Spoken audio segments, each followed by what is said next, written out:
मैं shopping mall में रात की शिफ्ट करता था। यह शांत था, बिल्कुल वैसे ही जैसा मुझे पसंद था। मैं बक्सों को इधर उधर कर रहा था और प्रोडक्ट्स को सही जगहों पर रख रहा था। मेरा दिमाग भटक गया। मैं सांसारिक चीजों के बारे में सोचने लगा, पेमेंट करने के लिए बिल, वीकेंड के प्लान्स, और क्या मैं कभी उस टीवी शो को देख पाऊंगा। मैंने चाबियों की खनक और धीमी आवाज में एक व्यक्ति को कुछ ऐसा कहते हुए सुना, अरे यार, माफ करना, मुझे अपनी शिफ्ट के लिए देर हो गई।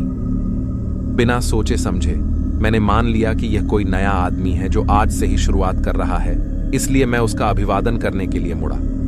मैंने जो देखा उससे मैं स्तब्ध रह गया। यह आदमी लगभग 40 वर्ष का औसत दिखने वाला व्यक्ति था, जिसकी आंखों में एक अस्थिर तीव्रता थी। मैंने उसे पहले कभी नहीं देखा था और वह यहां से शुरुआत करने वाले किसी व्यक्ति के लिए बहुत अधिक आश्वस्त था। मेरी मन मुझे कह रहा था कि कुछ गड़बड़ है, लेकिन इससे पहले कि मैं प्रतिक्रिया दे पाता, वह पहले से ही खुद काम पर लग गया था। मैं इस भावना से उबर नहीं सका कि इस आदमी के साथ कुछ तो अजीब बात थी। मैं अपने काम पर वापस चला गया, अपनी आंखों के कोने से उस पर नजर रखने की कोशिश कर रहा था। जैसे जैसे घंटे बीतते गए, मैंने देखा कि यह नया आदमी बिल्कुल भी काम नहीं कर रहा था। इसके बजाय वह वहीं बैठा रहा, मुझे घूरता रहा, एक शब्द भी नहीं बोला। यह मुझे परेशान कर रहा था, लेकिन मैं किसी भी गलत काम के ठोस सबूत के बिना उसका सामना नहीं कर सका। आखिरकार मेरी शिफ्ट खत्म हो गई और मैं घर वापस आ गया। घर में मैं अपनी बेचैनी को दूर करने की कोशिश कर रहा था। मैंने खुद से कहा कि मैं बस थका हुआ हूं, लेकिन जब मैं अपने अपार्टमेंट में गया तो मुझे रसोई काउंटर पर एक डरावना नोट मिला। यह हाथ से लिखा हुआ था और इसमें कहा गया था, आप आज रात भाग्यशाली थे, लेकिन आपकी किस्मत हमेशा के लिए अच्छी नहीं रहेगी। मेरा दिल जोरों से धड़कने लगा जब मुझे एहसास हुआ कि नया आदमी सिर्फ कोई सनकी सहकर्मी नहीं था, वह एक खतरा था और मैं उसका निशाना था।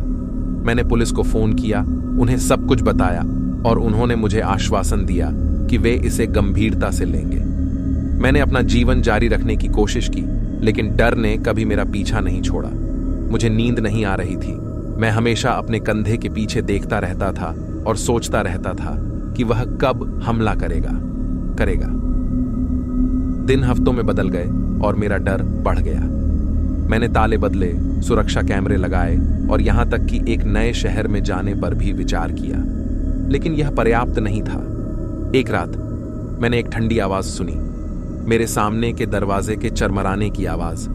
जैसे ही मैंने मदद के लिए फोन डायल करने के लिए अपना फोन उठाया, मेरा दिल तेजी से धड़कने लगा। मैंने अपना पता फुसफुसाकर बताया, प्रार्थना की कि ऑपरेटर मेरी बात सुन ले। तभी मैंने अपने शयन कक्ष की ओर कदमों की आहट सुनी। दरवाजा धीरे से चरमराकर खुला और वह वहां था।